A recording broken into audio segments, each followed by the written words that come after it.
Mon mari et moi sommes arrivés pour acheter un appartement à un étranger. Je suis restée silencieuse, faisant semblant de ne pas comprendre un mot d'allemand. Et puis j'ai entendu une phrase et je me suis figée, incapable d'en croire mes oreilles. Avant de commencer, écrivez-nous dans les commentaires d'où vous nous écoutez. Cela nous intéresse beaucoup. Nous vous souhaitons une agréable écoute avec cette histoire fascinante. Kesha ferma la porte de la chambre et sortit un manuel usé de sa cachette, sous une pile de linge de lit. Les pages étaient couvertes de son écriture soignée, avec des marque-pages dépassant de diverses sections. Elle alluma la lampe de bureau, baissant l'intensité pour que la lumière ne soit pas visible sous la porte, et ouvrit son cahier d'exercice. Dans le salon, la télévision tonnait. Marcus regardait un autre match de football et elle savait qu'il ne la dérangerait pas pendant les 2 prochaines heures. Cela durait depuis 8 mois. Chaque soir, lorsque son mari travaillait tard ou était absorbé par ses propres activités, Kesha s'asseyait avec ses manuels. Au début, ce n'était que de la curiosité. Une publicité pour des cours de langues étrangères gratuits en ligne était apparue sur Internet. Puis, cela l'avait happée. Elle aimait découvrir quelque chose de nouveau, sentir son cerveau travailler, percevoir comment les mots formaient des phrases et commencer progressivement à comprendre une langue étrangère. C'était comme résoudre un puzzle, mais en beaucoup plus excitant. Mais elle ne dit rien à Marcus, et elle n'en avait pas l'intention. Il y a 2 ans, lorsqu'elle s'était enthousiasmée pour des cours d'art floral, il s'était moqué d'elle si fort que son désir s'était éteint de lui-même. « Kesha, tu te rends compte que ce n'est pas sérieux, n'est-ce pas ?» avait-il dit à l'époque, sans même lever les yeux de sa tablette. « Tu vas gaspiller de l'argent, y aller un mois et abandonner comme toujours. »« Je n'abandonne pas tout comme toujours », avait-elle essayé d'objecter. « Je veux juste essayer quelque chose de nouveau. » Nouveau. Il avait gloussé. « Tu as un nouveau passe-temps chaque mois. D'abord le yoga, puis la peinture, puis d'autres bêtises. Tu ferais mieux de t'occuper correctement de la maison. » À l'époque, elle était restée silencieuse, mais la rancœur s'était installée profondément en elle. Et quand, 6 mois plus tard, elle avait décidé de s'inscrire à ses cours de yoga, il ne l'avait même pas laissé finir de parler. Il avait recommencé, « Nous n'avons pas d'argent pour des bêtises. Sais-tu seulement combien coûtent les factures ces jours-ci ?» Depuis lors, Kesha avait cessé de partager ses désirs avec lui. Pourquoi s'embêter s'il ne les prenait pas au sérieux de toute façon? C'était comme si elle était devenue invisible dans sa propre maison. Marcus décidait où ils allaient en vacances, quels meubles acheter et quand inviter des gens. Elle cuisinait, nettoyait, approuvait et essayait parfois d'objecter, mais il balayait ses remarques d'un revers de main. « Je sais mieux que toi. Tu ne comprends pas ces choses-là. Laisse-moi gérer. » Et Kesha battait en retraite, fois après fois, jusqu'à s'habituer à être une ombre dans sa propre vie. Elle se versa du thé d'un thermos qu'elle avait spécifiquement apporté dans la chambre pour ne pas avoir à aller à la cuisine et attirer l'attention. Elle s'installa confortablement sur le lit et se plongea dans les exercices. Elle prononçait les mots dans un murmure, vérifiant sa prononciation via une application sur son téléphone, écouteurs sur les oreilles. Elle aimait le sentiment d'avoir un secret, quelque chose à elle que Marcus ne connaissait pas et ne contrôlait pas. C'était son petit espace de liberté dans un monde où tout le reste avait cessé de lui appartenir depuis longtemps. Environ 1 heure plus tard, les cris d'un commentateur lui parvinrent du salon. On aurait dit que quelqu'un avait marqué un touchdown. Kesha leva la tête et écouta. Marcus commentait bruyamment quelque chose, probablement au téléphone avec un copain. Elle distinguait sa voix excitée, son rire. Il n'avait pas ri comme ça avec elle depuis si longtemps. Elle soupira et retourna à son manuel, essayant de ne pas penser à quel point leur vie avait changé. Quand ils s'étaient mariés il y a 15 ans, tout était complètement différent. Marcus était attentionné et intéressé par son opinion.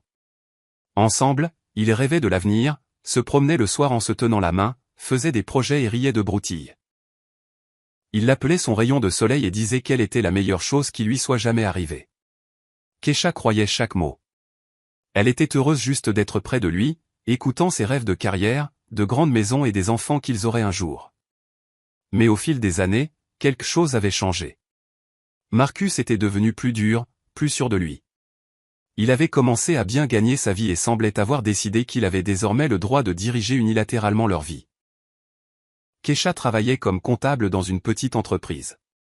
Son salaire était modeste, à peine suffisant pour l'épicerie et ses dépenses personnelles. Marcus ne manquait jamais une occasion de lui rappeler que c'était lui qui nourrissait la famille, payait le prêt immobilier, la voiture et les vacances. Sans moi, où serais-tu, disait-il quand ils se disputaient. Dans un studio loué avec 3 colocataires, voilà où. Kesha restait silencieuse parce qu'au fond, elle avait peur qu'il ait raison. Que sans lui, elle ne s'en sortirait vraiment pas. Qu'elle était trop faible, trop indécise, trop ordinaire. Ils n'avaient pas d'enfants. Au début, ils avaient repoussé l'échéance pour leur carrière, le prêt, les rénovations. Puis, cela n'était tout simplement pas arrivé. Les médecins haussaient les épaules. Tout semblait aller bien pour les deux. Mais la grossesse ne venait pas examen, test, procédure. Tout cela avait duré plus d'1 an et n'avait abouti à rien. Avec le temps, ce sujet était devenu douloureux et ils avaient cessé d'en parler. Secrètement, Kesha rêvait d'un enfant, imaginant comment elle borderait un bébé pour dormir, lui lirait des contes de fées et lui apprendrait à marcher. Mais elle avait peur de le dire à haute voix, craignant que Marcus ne dise encore quelque chose de blessant, que c'était de sa faute, qu'elle ne pouvait même pas faire cette seule chose. Ces derniers mois, un mur s'était dressé entre eux. Il restait plus souvent tard au travail, rentrant tard, fatigué et irritable. Au dîner, il répondait par monosyllabes, le nez dans son téléphone. Kesha essayait d'engager la conversation, lui demandant comment s'était passée sa journée, racontant quelque chose sur son travail, essayant de plaisanter. Il hochait la tête sans écouter, et 5 minutes plus tard, il se retirait dans le salon devant la télévision. Le week-end, il allait à la pêche avec des amis ou disparaissait dans le garage. Kesha essayait de trouver un moyen de l'atteindre. Elle cuisinait ses plats préférés, ses fameuses côtes de porc en sauce avec de la purée et du pain de maïs. Elle suggérait d'aller quelque part ensemble, au cinéma, au parc, juste pour une promenade. Mais il refusait. « Je suis fatigué, Kesha. Laisse-moi me reposer, pour l'amour de Dieu. Tu ne comprends pas ce que c'est que de trimer toute la semaine et de devoir ensuite assurer un programme de divertissement pour toi aussi. » Et elle battait en retraite. Elle faisait la vaisselle, nettoyait l'appartement, regardait par la fenêtre les passants et se demandait quand tout avait mal tourné. À quel moment étaient-ils devenus des étrangers vivant sous le même toit? Elle sentait qu'elle le perdait ou qu'elle l'avait déjà perdu. Mais elle ne voulait pas abandonner. Elle ne voulait pas admettre que ces 15 années avaient été vécues en vain, que l'amour était fini, qu'elle se retrouvait toute seule. Alors, quand Marcus suggéra soudainement de chercher un appartement plus grand, leurs 2 pièces dans un vieux bâtiment en périphérie étant devenu exigu depuis longtemps, Kesha fut ravie. C'était peut-être une chance. Peut-être qu'un projet commun, un but commun, les rapprocherait, ramènerait ce qui existait autrefois. Un nouvel appartement, un nouveau cadre, une nouvelle étape de vie. Peut-être que tout s'arrangerait. Ils commencèrent à regarder les annonces, ou plutôt Marcus regardait, et elle s'asseyait à côté de lui sur le canapé et opinait du chef. Il montrait des options sur la tablette, et elle exprimait timidement son opinion, si elle aimait l'agencement, si les fenêtres étaient bien positionnées, si la cuisine était pratique. Mais il en tenait rarement compte. C'est trop loin du métro. Balayait-il. Celui-ci est trop cher, hors budget. C'est dans un mauvais quartier, rien que des ennuis là-bas. Tu comprends quelque chose à tous à toi. Avec le temps, Kesha cessa d'argumenter. Elle restait simplement assise en silence, regardant l'écran, perdue dans ses pensées. Les semaines de recherche se transformèrent en mois. Ils allaient aux visites le week-end, d'abord avec enthousiasme, puis de plus en plus résignés, et à chaque fois quelque chose n'allait pas. L'agencement était bizarre. Les voisins étaient bruyants. Le bâtiment était trop vieux. La cour n'avait pas de parking ou le prix était trop élevé. Marcus était éternellement insatisfait, chipotant sur de petits détails, se disputant avec les agents immobiliers. Kesha était fatiguée de ses courses interminables, de son irritation constante, du sentiment d'inutilité de tout cela. Parfois, il lui semblait qu'il cherchait exprès des défauts pour ne pas acheter d'appartement, pour retarder le moment. Pourquoi? Elle ne comprenait pas. Et puis un soir, alors qu'elle était assise avec ses manuels à faire un autre exercice de grammaire, Marcus fit irruption dans la chambre. Il ne frappa même pas. Il ouvrit la porte à la volée. Kesha sursauta et réussit à peine à refermer le cahier, le fourrant sous son oreiller. Son cœur battait la chamade. Et s'il avait remarqué? Kesha, regarde. Il lui tendit son téléphone avec une annonce, ne prêtant aucune attention à sa confusion. C'est celui-là. Un 4 pièces de 110 mètres carrés. Bon quartier, et le prix est acceptable. Un étranger le vend. Un Allemand. On va le voir demain. Kesha reprit son souffle. Il semblait n'avoir rien remarqué. Elle prit le téléphone et parcourut la description. L'appartement avait vraiment l'air bien. Des pièces lumineuses avec de hauts plafonds, une grande cuisine, 2 salles de bain, un balcon vitré. Les photos étaient de haute qualité, professionnelles. Il était évident que le propriétaire prenait soin des lieux. Les parquets brillaient, les murs étaient fraîchement peints, les meubles étaient solides et sans usure. C'est magnifique, dit-elle prudemment en examinant les photos. Pourquoi vend-il? Il retourne dans son pays. C'est écrit juste là. Marcus reprit le téléphone comme si elle l'avait regardé trop longtemps. Il a vécu ici plusieurs années pour le travail. Contrat terminé. Il rentre? Je l'ai déjà contacté. Rendez-vous demain à 11h. Tu viens? Bien sûr que je viens, répondit Kesha. Eh bien, c'est super. J'espère que cette option fonctionnera parce que je suis fatigué de courir partout chaque week-end. Il s'étira et bâilla. Bon, je vais finir de regarder le match. Pourquoi es-tu assise ici? Je lis juste un peu avant de dormir. Il se tournait déjà vers la porte. Juste, ne veille pas trop tard. On doit se lever tôt demain. Il partit en fermant la porte derrière lui, et Kesha resta assise sur le lit, fixant le vide. Un Allemand, un étranger. Quelque chose s'alluma en elle. Elle ressortit le cahier de sous l'oreiller, ouvrit la dernière page où elle notait de nouveaux mots et expressions. Ses connaissances étaient déjà assez décentes. Elle pouvait lire des textes simples, comprenait les dialogues dans les films sans sous-titres, et essayait même parfois d'écrire de courtes notes pour s'entraîner. Son instructeur de cours en ligne la félicitait pour ses progrès, disant qu'elle avait une bonne prononciation et un sens de la langue. Et si? La pensée vint soudainement et lui sembla à la fois folle et tentante. Et si, lors de la rencontre avec le vendeur, elle ne disait pas qu'elle comprenait la langue, qu'elle restait juste silencieuse, faisant semblant de ne pas connaître un mot? Marcus parlerait sûrement à cet Allemand dans sa langue natale. Son mari se vantait toujours qu'après ses voyages d'affaires en Europe, il avait considérablement amélioré son niveau de conversation. Il avait voyagé à Berlin et Munich plusieurs fois pour le travail, communiqué avec des partenaires, signé des contrats. Elle pourrait alors entendre tout ce qu'ils discutaient sans filtre ni traduction, tout ce que Marcus ne voudrait peut-être pas lui dire. Pourquoi avait-elle besoin de ça? Kesha elle-même ne pouvait pas répondre entièrement à cette question.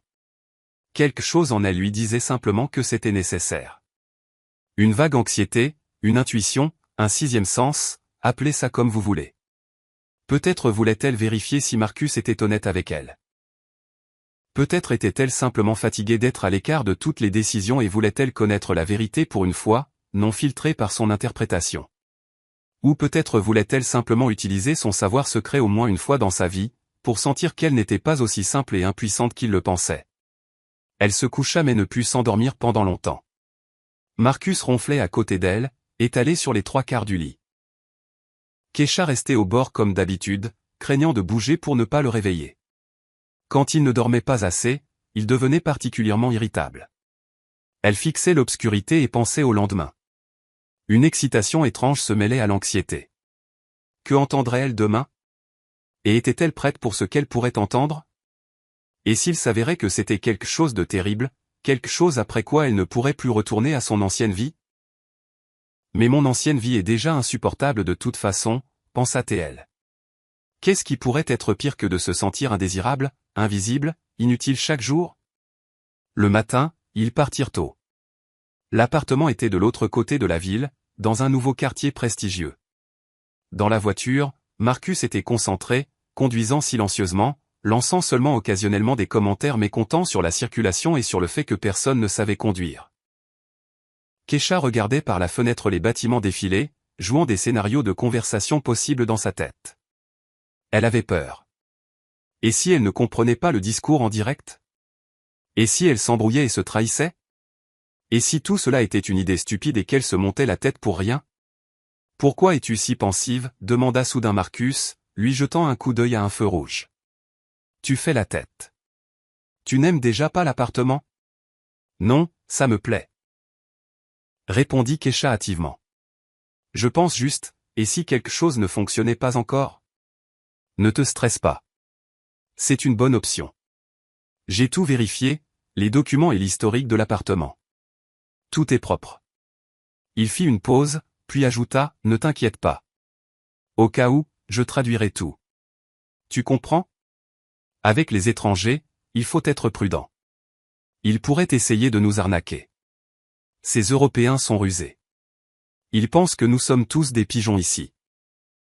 Kesha resta silencieuse, serrant ses mains sur ses genoux. Tu traduiras, pensa-t-elle amèrement. La question est juste de savoir quoi exactement tu traduiras et ce que tu cacheras. Ils se garèrent près d'un immeuble moderne de grande hauteur avec une façade en verre. Le hall était propre avec un concierge derrière un comptoir, un interphone pratique et des caméras de surveillance. À chaque étage, dans le hall, se trouvaient des canapés en cuir et des peintures accrochées au mur. Ça sentait le désodorisant coûteux. Marcus regarda autour de lui avec suffisance et hocha la tête. Pas mal. Prometteur. Le prix va certainement monter. Toute la zone se construit avec des logements de luxe. Un investissement rentable. Kesha ne répondit pas. Ils montèrent dans l'ascenseur jusqu'au 12e étage. L'ascenseur était rapide, silencieux, avec des parois en miroir. Kesha regarda son reflet. Visage pâle, lèvres tendues, mains agrippant nerveusement la sangle de son sac à main. Elle avait l'air effrayée. Il faut se ressaisir, pensa-t-elle. Il faut agir calmement, naturellement. Juste se taire et écouter. Juste être soi-même. La sainte silencieuse et invisible qui ne se mêle jamais de rien. Les portes de l'ascenseur s'ouvrirent. Ils marchèrent le long d'un couloir à la moquette douce. Marcus vérifia le numéro de l'appartement sur son téléphone et s'arrêta devant la bonne porte. Kesha sentit son cœur battre follement. Ça commençait maintenant. Maintenant, elle devrait jouer un rôle. Faire semblant, être silencieuse. Y arriverait-elle? Se trahirait-elle avec un mot accidentel, un regard, un geste? Marcus sonna à la porte. Des pas se firent entendre à l'intérieur, confiants, sans hâte. Kesha prit une profonde inspiration, essayant de se calmer. Tout ira bien, se dit-elle. Tu vas juste écouter. Juste apprendre la vérité. Il n'y a rien de mal à ça. La serrure cliqueta et la porte s'ouvrit lentement. Sur le seuil se tenait un homme d'environ 50 ans, grand, en forme, aux cheveux grisonnants et aux yeux gris attentifs. Il était vêtu d'une chemise claire et d'un pantalon sombre, ayant l'air soigné et accueillant. Il sourit et tendit la main à Marcus. Kurt Weber, se présenta-t-il avec un léger accent et passa immédiatement à sa langue natale, réalisant visiblement que Marcus le comprenait. Kesha se tendit, mais essaya de ne rien laisser paraître sur son visage. Elle entendit chaque mot, la salutation, l'invitation à entrer, les excuses pour le léger désordre, bien que l'appartement soit parfaitement propre. Marcus répondit dans la même langue, se présentant vivement et avec confiance, puis fit un signe de tête insouciant dans sa direction. « Voici ma femme, Kesha. Elle ne parle pas votre langue, donc je traduirai. » Kurt se tourna vers elle, sourit agréablement et tendit la main.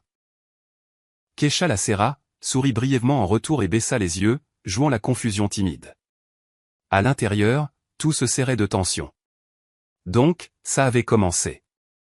Maintenant, elle n'était plus un témoin, juste une femme invisible qui ne comprenait rien. « Entrez, je vous en prie. » Kurt ouvrit la porte plus grand et s'écarta. Ils entrèrent dans un couloir spacieux. Kesha regarda autour d'elle. Parquet en bois clair, placard intégré prenant tout le mur, miroir dans un cadre coûteux, lumière douce diffusée par les plafonniers. Ça sentait la propreté et le léger arôme du café. Kurt les mena plus loin dans le salon, et Kesha eut un soupir involontaire. Une immense pièce avec des fenêtres panoramiques offrant une vue sur le parc et la rivière au loin.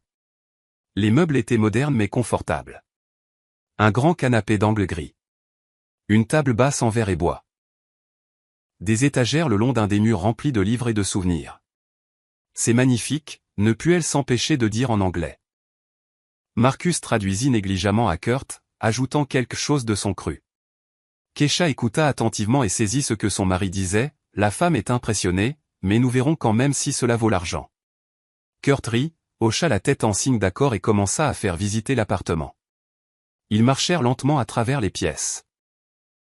La chambre avec un grand lit et son propre dressing, la deuxième chambre plus petite que Kurt utilisait comme bureau, la cuisine studio avec des appareils modernes et des comptoirs en marbre. Kurt expliquait des choses sur l'appartement, le bâtiment, le quartier. Marcus traduisait par bribes, mais Kesha remarqua qu'il omettait des détails ou changeait l'emphase. Quand Kurt mentionna que le bâtiment avait une excellente gestion qui résolvait tous les problèmes rapidement, Marcus traduisit par la société de gestion et de bof est tolérable. Quand le propriétaire dit que les voisins étaient des gens calmes et éduqués, professeurs, médecins, chefs d'entreprise, Marcus grogna à Kesha, les voisins sont des gens ordinaires. Pas eu de problème. Kesha restait silencieuse, faisant semblant d'examiner les finitions, les meubles, les vues depuis les fenêtres, mais la stupéfaction grandissait en elle. Pourquoi Marcus déformait-il les mots de Kurt? Pourquoi minimiser les mérites de l'appartement? Elle ne comprenait pas. Peut-être voulait-il juste faire baisser le prix, montrer qu'il n'était pas trop intéressé. Ils retournèrent au salon. Kurt offrit du café, et Marcus accepta. Kesha s'assit au bord du canapé, croisant les mains sur ses genoux, essayant d'être aussi discrète que possible. Kurt alla à la cuisine et elle entendit le bruit de la machine à café, le cliquetis des tasses. Marcus faisait les 100 pas dans la pièce, examinant les livres sur les étagères, les photos encadrées au mur. « Alors, tu aimes » demanda-t-il à Kesha en anglais sans se retourner. « Beaucoup » répondit-elle honnêtement. « L'appartement est merveilleux. »« Ouais, pas mal. » Il se gratta le menton. « Bien que le prix soit gonflé, il va falloir marchander. » Kesha voulut dire quelque chose mais resta silencieuse. Kurt revint avec un plateau portant 3 tasses de café et une assiette de biscuits. Il le posa sur la table basse et s'assit dans le fauteuil en face d'eux. Kesha prit une tasse, le remerciant d'un signe de tête. Le café était fort, aromatique, du vrai, pas de l'instantané. Kurt reprit la parole, cette fois sur un ton plus sérieux. Kesha écouta attentivement. Il expliqua qu'il vivait dans cet appartement depuis 3 ans. Il aimait beaucoup cet endroit, mais son contrat avec une entreprise locale était terminé et il devait rentrer chez lui auprès de sa famille. Sa femme et ses enfants adultes étaient restés là-bas et lui manquaient.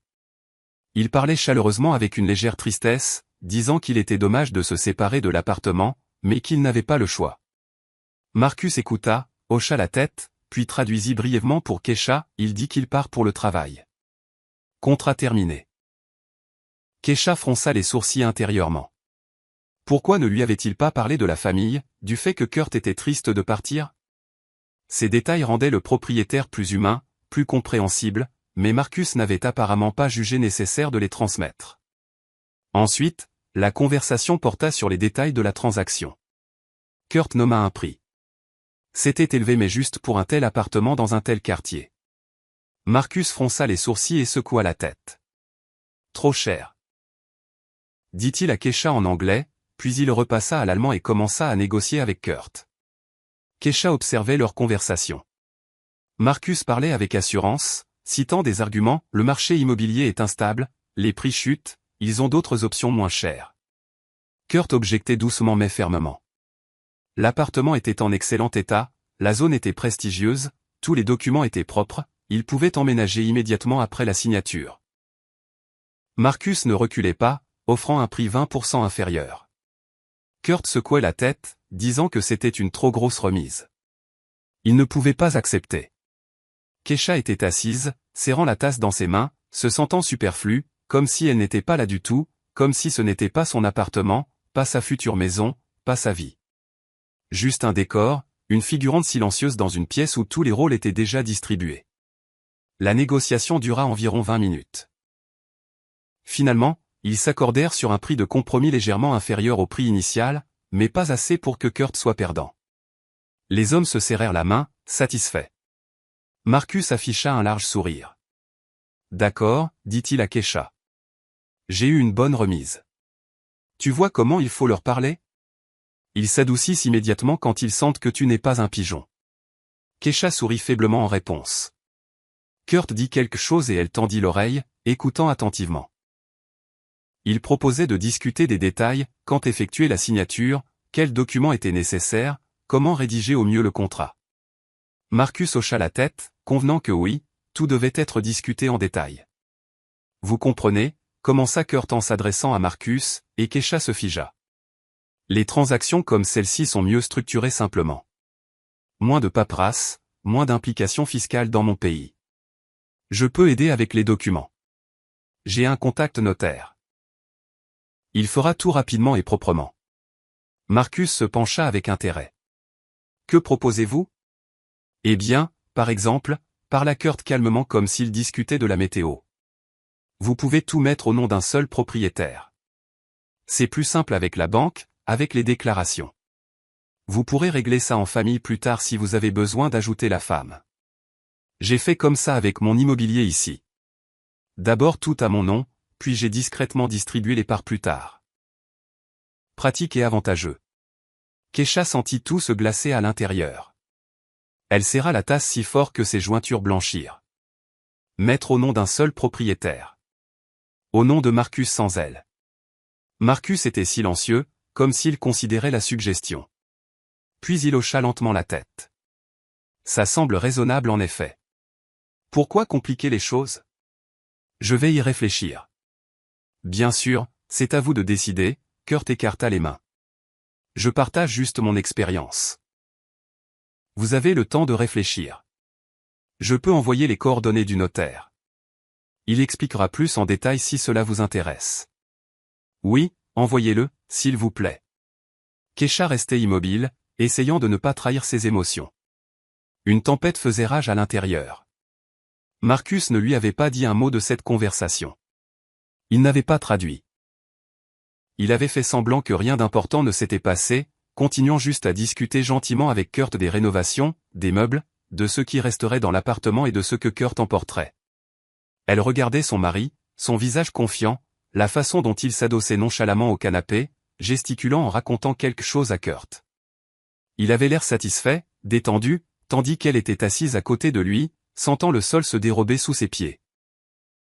Comptait-il vraiment mettre l'appartement uniquement à son nom? Avait-il vraiment l'intention de lui cacher cela? De dire que ça devait être ainsi, que c'était plus simple, qu'il l'ajouterait au titre plus tard, et ensuite simplement oublier, ou ne pas oublier mais ne pas l'ajouter exprès pour qu'elle se retrouve sans rien, complètement dépendante de lui? Les pensées tourbillonnaient dans sa tête, l'une plus effrayante que l'autre. Peut-être qu'elle exagérait. Peut-être qu'il avait vraiment l'intention de faire les papiers correctement plus tard, qu'il avait juste décidé de simplifier la procédure maintenant. Mais alors pourquoi ne pas lui avoir dit? Pourquoi ne pas en avoir discuté? Pourquoi cacher cette conversation? Elle se mordit la lèvre, essayant de ne pas pleurer. Pas ici. Pas maintenant. Elle devait tenir bon. Elle devait rester jusqu'à la fin de cette réunion. Et ensuite elle ne savait pas ce qui se passerait. La conversation continua encore 40 minutes. Ils discutèrent du calendrier pour l'évaluateur indépendant, de la vérification des documents, des dates de déménagement. Kurt était professionnel et bienveillant. Marcus était assertif et professionnel. Keisha était assise silencieusement, machinalement, finissant son café froid, sentant un vide glacial grandir en elle à chaque minute. Puis les hommes passèrent à la discussion des termes de l'accord préliminaire. Kurt sortit un ordinateur portable, ouvrit un document et commença à montrer à Marcus un formulaire standard. Ils se penchèrent sur l'écran, discutant de quelque chose. Marcus posait des questions. Kurt répondait. Keisha les observait de côté. Deux hommes décidant de questions importantes, et elle n'était qu'une partie du décor, une ombre sans voix. À un moment donné, Kurt leva les yeux et la regarda attentivement, d'un air scrutateur. Keisha baissa le regard, mais sentit qu'il continuait à l'observer. Puis il se tourna vers Marcus et prononça une phrase qui coupa le souffle de Keisha. Elle ne sait pas que les documents seront établis uniquement à votre nom, n'est-ce pas? Demanda-t-il calmement mais distinctement. Est-ce que je comprends bien? Le temps sembla s'arrêter. Keisha restait assise sans respirer, sans bouger, fixant le vide devant elle.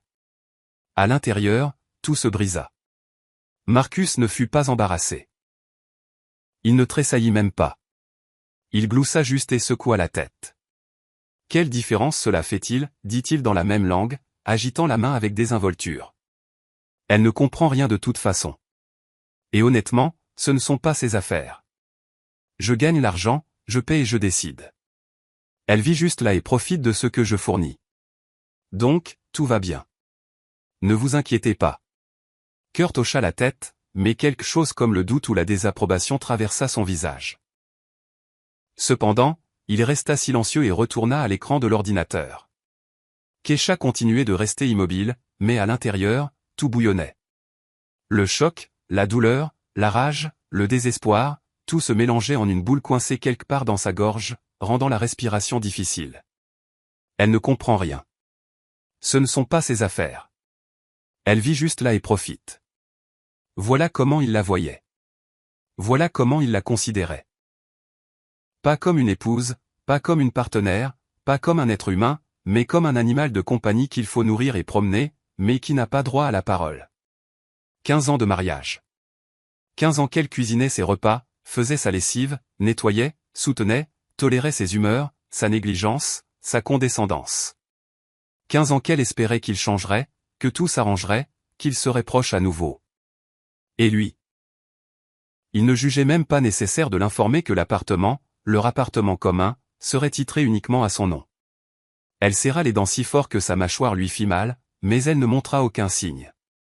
Elle continua de rester assise tranquillement, soumise, inaperçue, comme il y était habitué, comme il l'attendait d'elle. La réunion touchait à sa fin.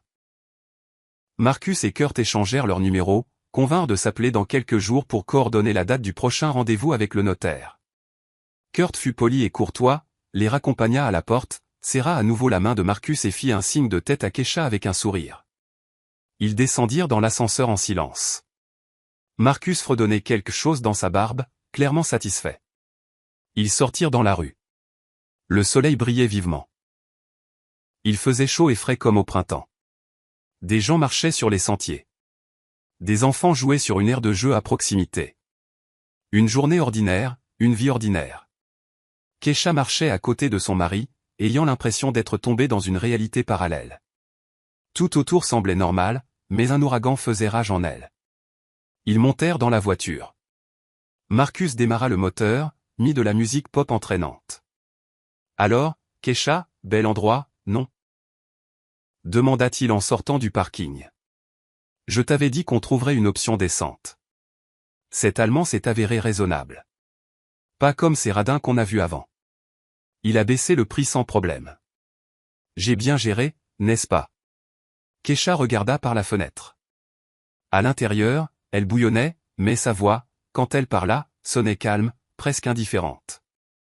Oui, bel appartement. Tu vois. Marcus tapotait ses doigts sur le volant au rythme de la musique. Dans une semaine, on signe le préliminaire, on verse la compte, et c'est dans la poche. Dans 1 mois et demi ou 2, on emménage. Tu pourras commencer à planifier les rénovations si tu veux changer quelque chose. Bien que tout semble excellent là-bas de toute façon, je pense.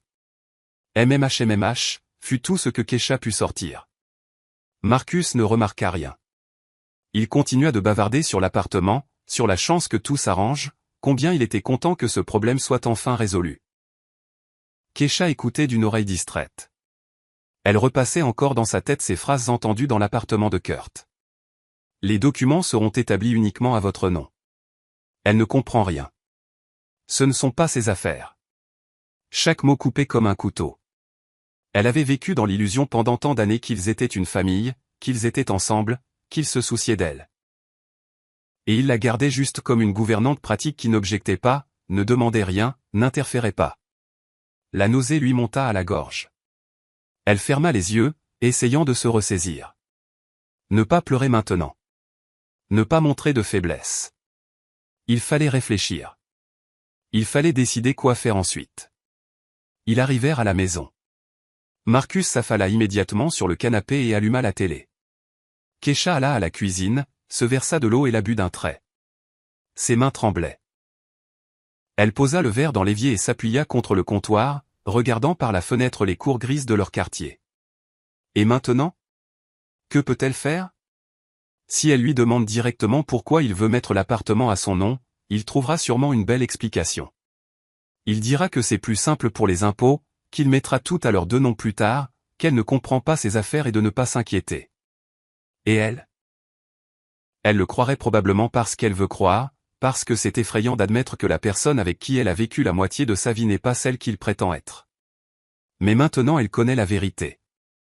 Elle a entendu ses mots, son ton, son attitude. Elle ne comprend rien. Il n'a même pas essayé de cacher son mépris parce qu'il était sûr qu'elle n'entendrait pas, ne comprendrait pas, ne découvrirait pas. Kesha se redressa. Non, assez. Assez d'être pratique, silencieuse, soumise. Assez de fermer les yeux sur la vérité et d'espérer que tout s'arrangera tout seul. Elle retourna dans le salon.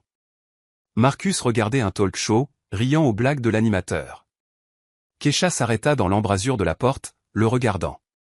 Cette personne avait l'intention de la tromper, de la priver d'un toit, de la laisser sans rien. Et il pensait qu'elle ne le découvrirait même pas. Marcus, appela TL. MMH. Il ne quitta pas l'écran des yeux. Je dois te parler. Plus tard, Kesha. Tu ne vois pas que je suis occupé? Avant, elle aurait battu en retraite, serait partie, serait restée silencieuse, aurait reporté la conversation. Mais pas maintenant. Pas aujourd'hui. Non, maintenant. Il tourna la tête, la regardant avec surprise. Il y avait une telle fermeté dans sa voix qu'il ne l'avait probablement jamais entendue auparavant. Pourquoi tu t'énerves? Il fronça les sourcils. Il s'est passé quelque chose? Il s'est passé quelque chose. Kesha fit un pas dans la pièce. Dis-moi, à quel nom comptes-tu mettre l'acte de propriété? Il cligna des yeux, ne s'attendant clairement pas à une telle question. Aux deux nôtres, naturellement. Pourquoi? Il lui mentit en face. Quel mensonge! De quoi parles-tu enfin? Kesha le regarda droit dans les yeux. Son cœur battait si fort qu'il semblait sur le point d'exploser hors de sa poitrine. C'était terrifiant de le confronter, de ne pas reculer, d'exiger la vérité. Mais elle avait déjà franchi la ligne. Il n'y avait pas de retour en arrière. Kurt t'a suggéré de tout mettre au nom d'un seul propriétaire, à ton nom, et tu as accepté. Le visage de Marcus tressaillit, ses yeux se plissèrent. Comment sais-tu? Il bafouilla. Tu écoutais aux portes. J'ai entendu votre conversation. Mais tu ne comprends pas. Il s'interrompit, et Kesha vit qu'il commençait à réaliser. Je ne comprends pas. Elle gloussa amèrement. Tu en es si sûr? Un silence pesa dans l'air. Marcus la regardait comme s'il la voyait pour la première fois. Puis il se leva lentement du canapé. Tu connais la langue? L'incrédulité se mêlait à la confusion dans sa voix. Kesha ne répondit pas, se contentant de rester debout et de le regarder, attendant ce qu'il dirait ensuite. Marcus passa une main sur son visage comme pour essayer de reprendre ses esprits. Puis il fit brusquement un pas vers elle. Depuis combien de temps, demanda-t-il durement. Depuis combien de temps connais-tu la langue? Quelle importance? Kesha recula instinctivement. Ce qui compte, c'est autre chose. Tu avais l'intention de me tromper. Quelle tromperie? Il haussa le ton et elle tressaillit mais tint bon. Je voulais simplifier la procédure. Ensuite je t'aurais ajouté au titre. Tout aurait été bien. Ensuite. Répéta TL doucement. Ou peut-être que tu ne m'aurais pas ajouté. Peut-être que tu aurais tout laissé à ton nom. Pratique, non. Je dépends complètement de toi. Je ne peux aller nulle part. De quoi parles-tu enfin? Marcus leva les bras au ciel. Je me suis tué à la tâche pour toi pendant 15 ans, j'ai pourvu à tes besoins, et maintenant tu m'accuses de je ne sais quelle manigance. Tu es à la tâche pour moi. La voix de Kesha tremblait, mais elle continuait de tenir bon. Et qu'ai-je fait toutes ces années, allongé sur le canapé? J'ai travaillé, géré la maison, toléré ta négligence. Quelle négligence? Il l'interrompit en avançant. Je t'ai toujours traité normalement, j'ai pourvu, pris soin. Pris soin. Kesha sentit quelque chose se briser enfin en elle. Tu n'as même pas jugé nécessaire de demander mon avis sur l'appartement. Tu as juste tout décidé toi-même comme toujours, et j'étais censé me taire et être heureuse. Oui, parce que je comprends mieux ces affaires, aboya Théil. Tu ne comprends rien à l'immobilier. Et tu ne comprends rien à la façon de traiter une épouse, lâcha-t-elle, surprise par son propre courage. Marcus se figea. Son visage devint rouge. Les veines gonflèrent sur ses tempes. Kesha vit qu'il se retenait à peine d'exploser complètement. Elle ne l'avait jamais vu aussi confus, en colère, et simultanément effrayé, comme si le sol se dérobait sous ses pieds tout comme pour elle. D'accord, écoute. Il parlait lentement, syllabe par syllabe, comme s'il expliquait quelque chose à un enfant lent. Tu as écouté une conversation, tu as tout compris de travers, et maintenant tu fais une crise. Je t'explique pour la dernière fois. Je voulais simplifier la paperasse. C'est une pratique courante. Ensuite, nous t'aurions calmement ajouté. Mais puisque tu ne me fais pas confiance. Je ne te fais pas confiance, l'interrompit Kesha. Parce que j'ai entendu ce que tu as dit à Kurt. Elle ne comprend rien de toute façon. Ce ne sont pas ses affaires. Elle vit juste là et profite de ce que je fournis. Le silence était si épais qu'on pouvait entendre la musique jouer chez le voisin. Marcus restait bouche bée. Et pour la première fois de toutes leurs années ensemble, Kesha le vit à court de mots. Je ne voulais pas dire ça, marmonna-t-il finalement. Qu'est-ce que tu voulais dire alors? Kesha fit un pas vers lui et maintenant c'est lui qui reculait. Explique-moi ce que tu voulais dire quand tu parlais de moi avec mépris. Quand tu discutais de moi avec un étranger comme d'une chose qui ne comprend rien et ne devrait rien comprendre. Kesha, je me suis emporté. Il essaya d'adoucir son ton. C'est sorti tout seul, ça arrive. Tu sais, je ne voulais pas t'offenser. Pas t'offenser. Elle sentit les larmes monter mais les retint. Elle pleurerait plus tard quand elle serait seule. Maintenant, elle devait tenir. Marcus, tu m'as offensé pendant des années. Chaque jour, avec chaque mot, chaque regard, chaque décision que tu prenais pour moi. J'ai enduré. J'espérais que les choses changeraient. Je pensais que c'était temporaire, que tu étais juste fatigué au travail, que tu étais stressé, mais maintenant je réalise que tu ne me respectes tout simplement pas, tu ne m'as jamais respecté. Ce n'est pas vrai. Il haussa la voix à nouveau. Je te respecte. Alors pourquoi n'as-tu pas jugé nécessaire de me dire que l'appartement serait à ton nom? Elle parlait de plus en plus fort, sentant quelque chose de chaud et d'inarrêtable monter en elle. Pourquoi le cacher? Pourquoi en discuter avec un étranger mais pas avec moi? Marcus faisait les 100 pas dans la pièce comme un animal piégé. Puis il s'arrêta brusquement, la fixa. Et d'où est venue l'idée d'apprendre la langue de toute façon? Demanda-t-il, et quelque chose de piquant apparut dans sa voix. Pourquoi as-tu gardé le silence à ce sujet? Pourquoi le cacher? Peut-être que tu as tes propres secrets, hein? Kesha sursauta de surprise. Elle ne s'attendait pas à ce qu'il retourne tout à l'envers. Je ne l'ai pas caché, dit-elle plus doucement. Je n'ai juste rien dit parce que je savais que tu rirais. Comme tu as ri de l'art floral, du yoga, de tout ce qui m'intéressait. N'exagère pas, il agita la main. J'ai juste dit la vérité. Tu commences constamment quelque chose et tu abandonnes. J'abandonne parce que tu as tué tout désir en moi, cria Kesha, effrayée par la force de sa propre voix. Elle ne criait jamais. Jamais. Chaque fois que j'ai essayé de commencer quelque chose, tu as dit que c'était stupide, pas sérieux, inutile. Tu m'as convaincu que je n'étais capable de rien. Et je l'ai cru. J'ai cru que j'étais vraiment aussi faible, insensé, sans valeur. Je n'ai pas dit ça. Objecta Marcus. Mais sa voix semblait moins assurée. Peut-être pas avec ces mots, mais le sens était exactement celui-là. Kesha s'étreignit comme si elle avait froid. Tu sais ce qui est le plus effrayant? J'ai commencé à croire que je méritais ce traitement, que je devais être reconnaissante que tu sois avec moi, que sans toi, je n'étais personne. Marcus était silencieux, regardant le sol.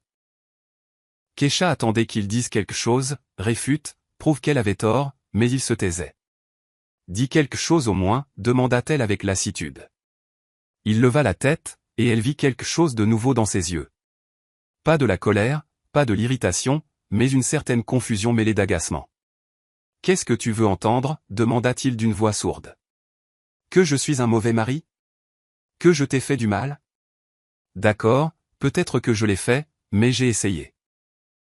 J'ai travaillé comme un chien pour nous, pour que tu aies tout. Appartement, vêtements, vacances, et maintenant tu dis que je ne te respecte pas. L'argent, c'est de l'irrespect? Kesha secoua la tête. Le respect, c'est quand on demande ton avis. Quand tes désirs sont pris en compte. Quand on ne discute pas de toi dans ton dos avec mépris. Combien de temps allons-nous continuer là-dessus? Il explosa à nouveau. J'ai déjà expliqué. C'est sorti tout seul. Kurt a demandé lui-même.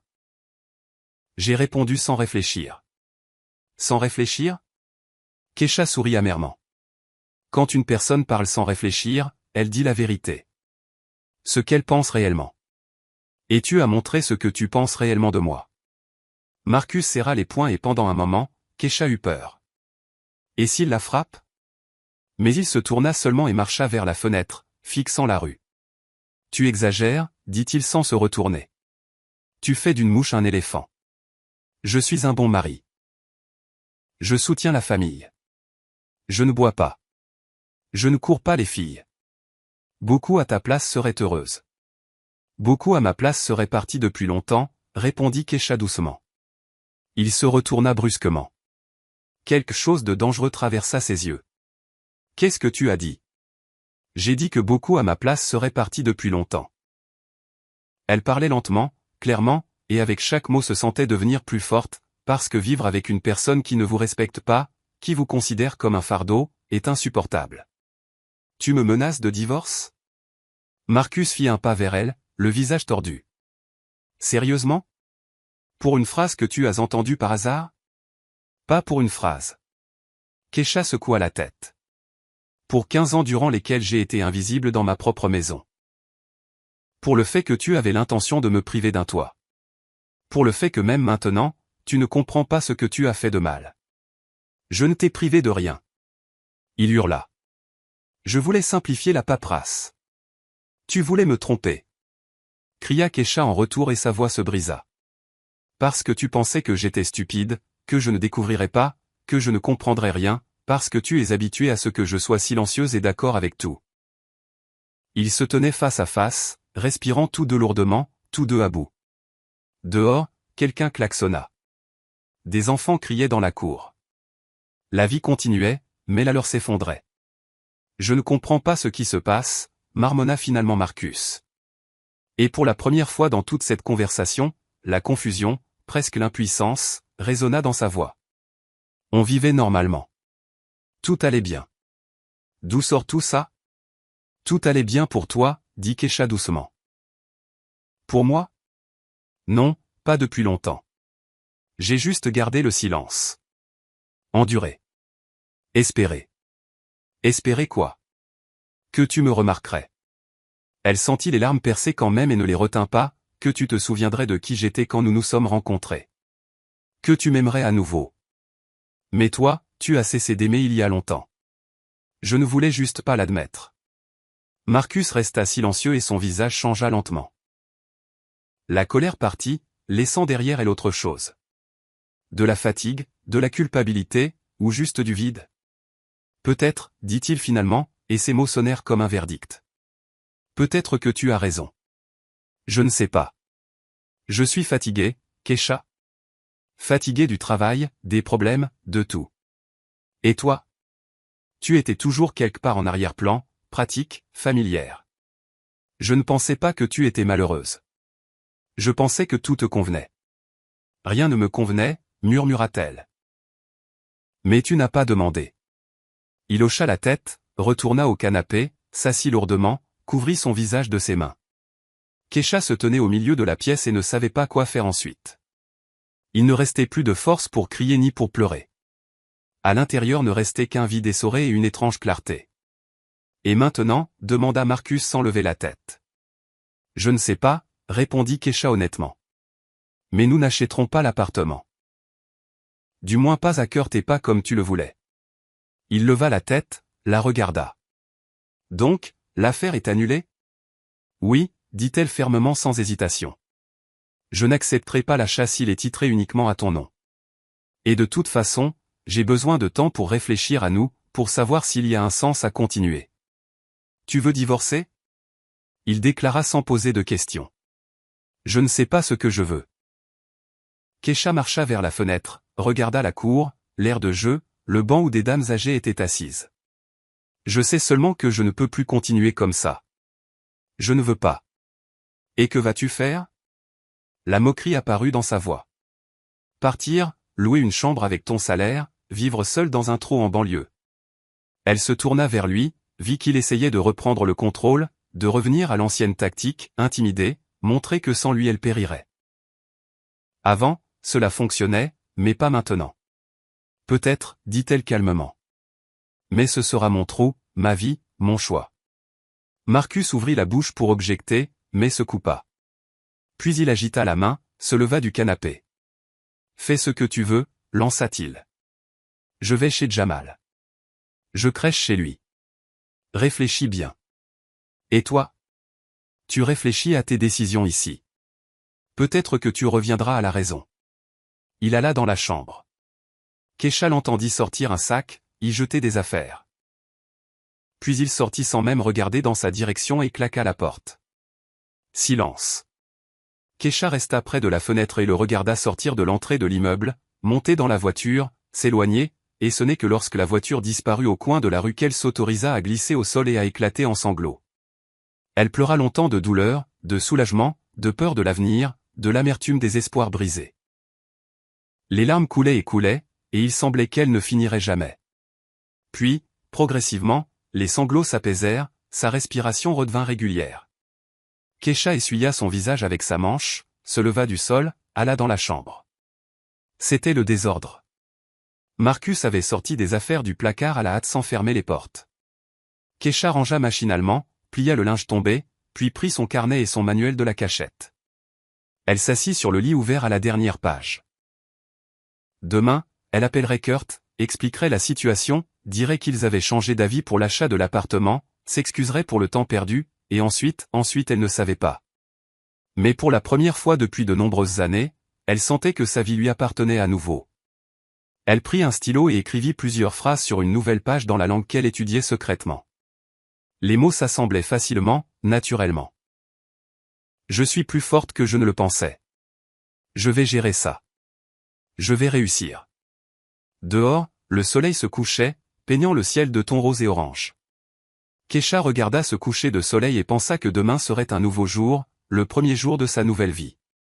Le matin, Kesha se réveilla tôt, bien qu'elle eût mal dormi, se tournant et se retournant toute la nuit, repassant la conversation d'hier dans sa tête. Marcus n'était pas rentré, n'avait même pas envoyé de SMS. Elle se leva, se lava le visage à l'eau froide, regarda son reflet dans le miroir. Son visage était tiré, des cernes sous les yeux. Mais le regard était en quelque sorte différent, plus ferme, plus décidé. Elle fit du café, s'assit dans la cuisine avec le téléphone dans les mains. Elle devait appeler Kurt, expliquer que la transaction n'aurait pas lieu. Ses doigts tremblaient en composant le numéro. Sonnerie. 1, 2, 3. Oui, j'écoute. Répondit une voix familière avec un accent.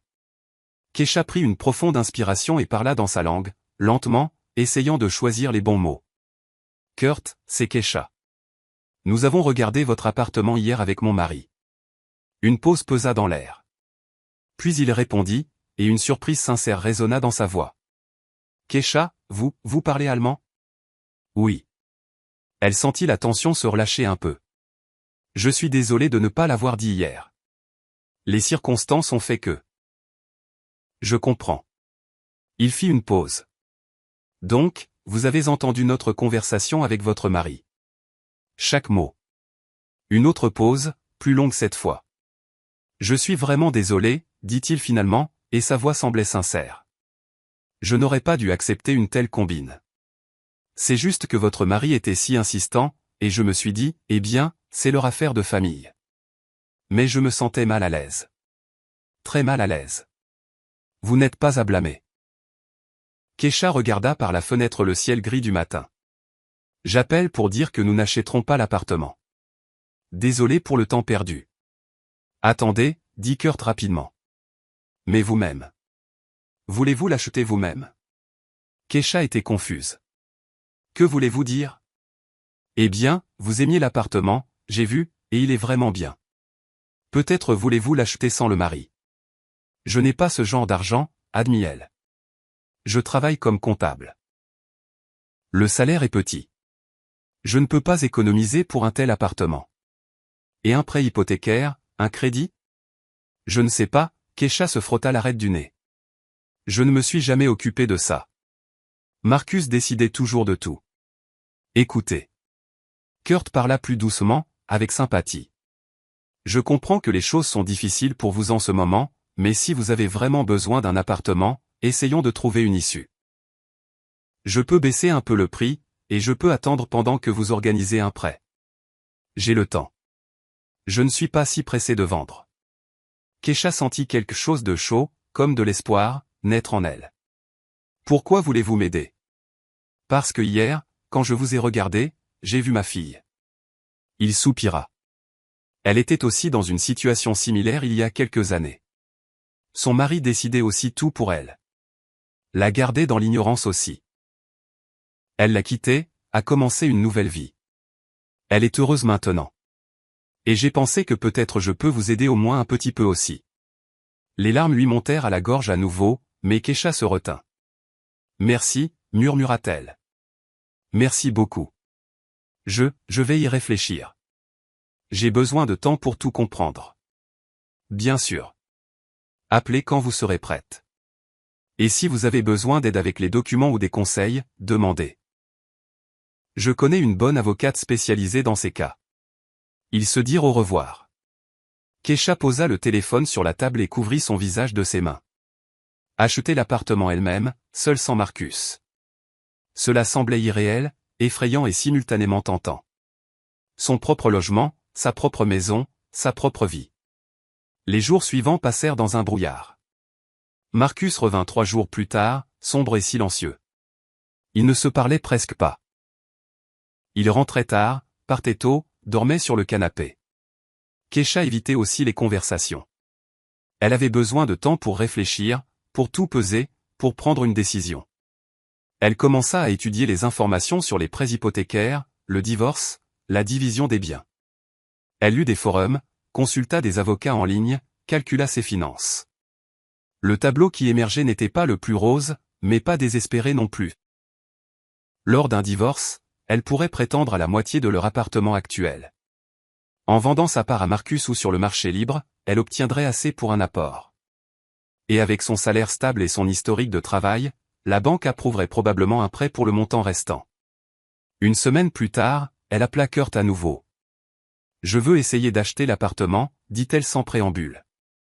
Mais j'aurai besoin de votre aide et de votre patience. » J'ai assez des deux, répondit-il avec un sourire chaleureux dans la voix. Rencontrons-nous pour tout discuter. Ils se rencontrèrent dans un café non loin de l'immeuble de Kurt. Il vint avec un dossier de documents et le numéro de téléphone d'une avocate. Autour d'une tasse de café, ils discutèrent de tous les détails, prix, délai, procédure. Kurt baissa vraiment le prix de 10%. Expliquant qu'il voulait aider et qu'il était plus important pour lui de vendre l'appartement à une bonne personne que d'obtenir un profit maximum. Mais d'abord, vous devez régler votre situation personnelle, dit-il prudemment. Avec le mari. Je ne veux pas m'immiscer dans votre vie de famille, mais vous comprenez que tant que vous êtes mariés, toute transaction majeure nécessitera son consentement. Je sais, Keisha serra la tasse dans ses mains. Je demande le divorce cette semaine. Le dire à voix haute était effrayant, mais simultanément libérateur, comme si elle exprimait enfin ce qui mûrissait en elle depuis longtemps. Ce même jour, elle prit rendez-vous avec l'avocate recommandée par Kurt. Une femme d'environ 40 ans aux yeux intelligents et à la voix calme écouta son histoire et exposa clairement un plan d'action. Demandez le divorce, dit-elle. Simultanément, demandez la division des biens. Vous avez un appartement commun, ce qui signifie que vous avez droit à la moitié. Le mari pourrait essayer de contester, prouver qu'il a contribué davantage, mais en l'absence de contrat de mariage, le tribunal divisera très probablement également. Et combien de temps cela prendra-t-il? 3 ou 4 mois, si c'est sans complications. Ça pourrait être plus long s'il résiste. Keisha hocha la tête, notant tout dans un carnet. Et une dernière question. L'avocate la regarda intensément. Êtes-vous sûr? Sûr de vouloir divorcer? Parce que ce ne sera pas simple émotionnellement, financièrement, moralement. Êtes-vous prête? Kesha leva les yeux, rencontra le regard de l'avocate. Prête, dit-elle fermement. Elle reporta la conversation avec Marcus jusqu'au soir, rentra, cuisina le dîner comme d'habitude, par habitude. Il arriva vers 19h30, s'assit à table silencieusement. Ils mangèrent en silence, et Kesha sentit tout se contracter à l'intérieur à cause de la tension. Finalement, elle posa sa fourchette. Marcus, nous devons parler. Il leva les yeux, et elle y vit de la fatigue et une sorte de résignation, comme s'il savait déjà ce qu'elle allait dire. Je demande le divorce. Prononça-t-elle, et sa voix ne trembla pas. Demain, je vais chez une avocate avec les documents. Je veux que tu le saches. Il baissa lentement sa fourchette, s'adossa à la chaise. Donc, tu as décidé après tout? Il ne posa pas la question. Il énonça un fait. Oui. Et rien ne me fera changer d'avis. Non. Il hocha la tête, frotta son visage avec ses paumes. D'accord. Peut-être que tu as raison. Peut-être que nous ne sommes vraiment pas sur le même chemin. J'y ai pensé toute la semaine. Nous sommes des étrangers depuis longtemps, Kesha? Je ne voulais juste pas l'admettre. Je ne voulais pas non plus, dit-elle doucement. Mais maintenant, nous ne pouvons plus faire semblant que tout est normal. On partage l'appartement? Oui, je veux récupérer ma moitié. Bien, il haussa les épaules. Juste, ne vendons pas. D'accord, je rachèterai ta part. Nous ferons une évaluation indépendante. Je paierai la valeur marchande. Kesha hocha la tête. C'était une offre raisonnable. Et elle était même reconnaissante qu'il ne fasse pas de scandale. D'accord. Ils restèrent assis un peu plus longtemps en silence. Puis Marcus se leva, alla dans la chambre pour faire ses bagages. Kesha resta dans la cuisine, l'écoutant marcher à travers les pièces, ouvrir les placards, mettre quelque chose dans des sacs. Une demi-heure plus tard, il sortit avec 2 gros sacs. Je reste chez Jamal pour l'instant, dit-il en s'arrêtant dans l'embrasure de la porte. Ensuite, je louerai quelque chose. Appelle si tu as besoin de quoi que ce soit pour la paperasse. D'accord. Il resta un autre moment, comme s'il voulait ajouter quelque chose, mais ne trouva pas les mots. Puis il hocha la tête et partit. La porte se ferma doucement sans claquer. Kesha resta seule dans l'appartement dans un silence qui n'était maintenant plus oppressant mais étrangement paisible. Le processus de divorce s'avéra long et épuisant. Papiers, tribunaux, évaluation, négociations. Marcus, à son crédit, ne fit pas obstacle et accepta tous les termes. 4 mois plus tard, ils dissolurent officiellement le mariage et divisèrent les biens. Kesha reçut l'argent pour sa part de l'appartement, une somme qui lui semblait énorme et qui n'était pourtant que la moitié de ce qu'ils avaient économisé au fil des années de mariage. Durant ces mois, elle réussit à faire beaucoup. Elle obtint un nouvel emploi, trouva un poste vacant dans une entreprise internationale où la connaissance des langues étrangères était requise. Le salaire était 1,5 fois plus élevé qu'avant. À l'entretien, quand on lui demanda de démontrer ses compétences linguistiques, elle parla avec confiance et fluidité et vit la surprise de l'interviewé. « Où avez-vous étudié » demanda la responsable RH. « Indépendamment » répondit Kesha avec un sourire. « Le soir, pendant 8 mois. » Impressionnant. La femme hocha la tête avec approbation. Nous apprécions les employés aussi déterminés. Le travail s'avéra intéressant et dynamique. Kesha gérait la comptabilité financière pour les succursales européennes de l'entreprise, communiquait avec des collègues étrangers, participait à des conférences en ligne. Pour la première fois depuis de nombreuses années, elle sentait qu'elle faisait quelque chose d'important, qu'elle était valorisée et respectée. Simultanément, elle traitait le prêt hypothécaire. La banque approuva la demande assez rapidement, emploi stable, revenus déclarés, bon historique de crédit. Kurt attendit patiemment, appelant périodiquement pour demander « Comment ça va ? Besoin d'aide ? » Vous êtes très gentil, lui dit Kesha une fois. Tout le monde n'accepterait pas d'attendre si longtemps. Je vous ai dit que je ne suis pas pressé, répondit-il. De plus, je vois à quel point vous essayez. C'est digne de respect. Enfin, tout était prêt.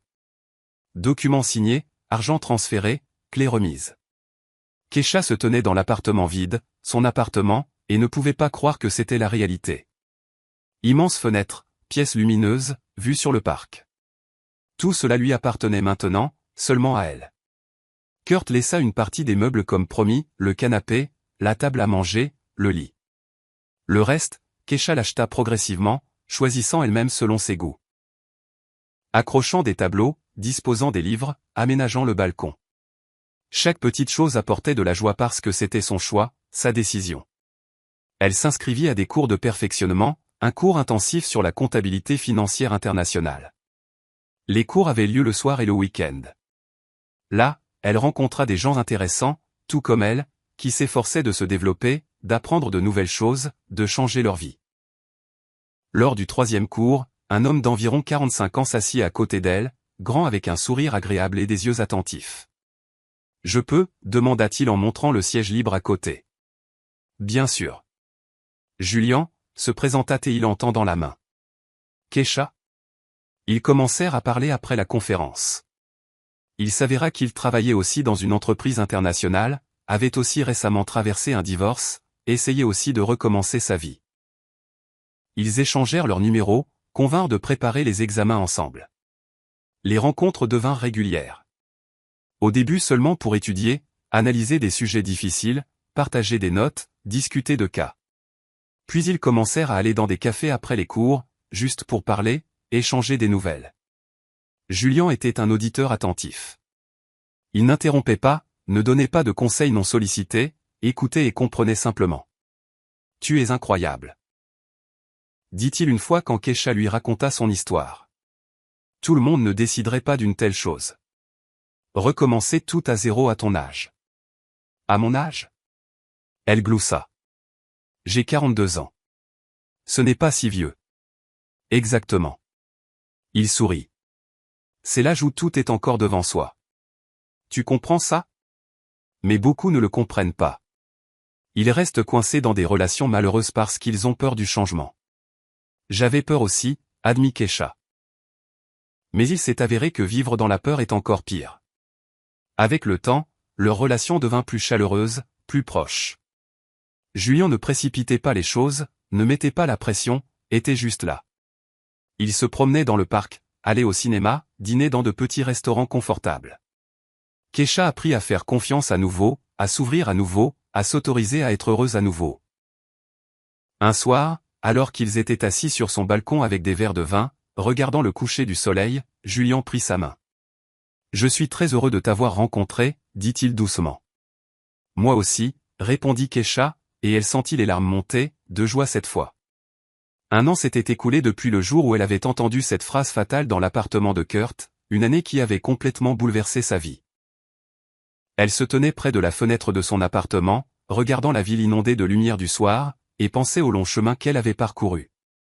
D'une épouse silencieuse et invisible qui avait peur de prononcer un mot de trop à une femme sûre d'elle qui gère sa propre vie. D'une personne qui cachait ses passe-temps et ses rêves à une personne qui va audacieusement vers ses objectifs. De celle qui dépendait de l'opinion d'autrui à celle qui prend ses décisions elle-même. Le chemin avait été difficile. Il y avait eu des moments où elle voulait tout laisser tomber, retourner au familier, bien que malheureux mais sûr. Il y avait eu des nuits où elle pleurait de solitude et d'incertitude. Il y avait eu des jours où il semblait que rien ne marcherait, qu'elle était trop faible, trop inexpérimentée, trop ordinaire pour faire face. Mais elle avait fait face parce qu'elle avait trouvé en elle une force qu'elle ne soupçonnait pas. Parce qu'elle avait cru en elle quand personne d'autre ne le faisait. Parce qu'elle avait décidé de faire un pas vers l'inconnu malgré la peur. Et maintenant, debout dans son appartement, dans sa maison, elle comprenait que ce qui semblait être la fin s'était avéré être un début. Le début d'une nouvelle vraie vie, une vie où elle choisit son propre chemin. Le téléphone sonna sur la table. Keisha décrocha, vit le nom de Julian sur l'écran. « Salut » dit-elle en souriant. « Oui, je suis à la maison. »« Bien sûr, viens. Je t'attends. » Elle raccrocha et regarda à nouveau par la fenêtre. Devant elle se trouvait toute une vie, sa vie, et elle était prête à la vivre comme elle le voulait. Je suis vraiment ravi que vous soyez ici et que j'ai pu partager mon histoire avec vous. Si vous avez aimé, montrez-le-moi en aimant la vidéo et en vous abonnant à ma chaîne. Voyons combien nous sommes.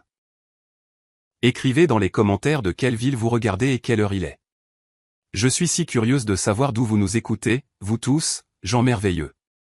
Si vous voulez me soutenir un peu plus, Vous pouvez aussi envoyer un petit don.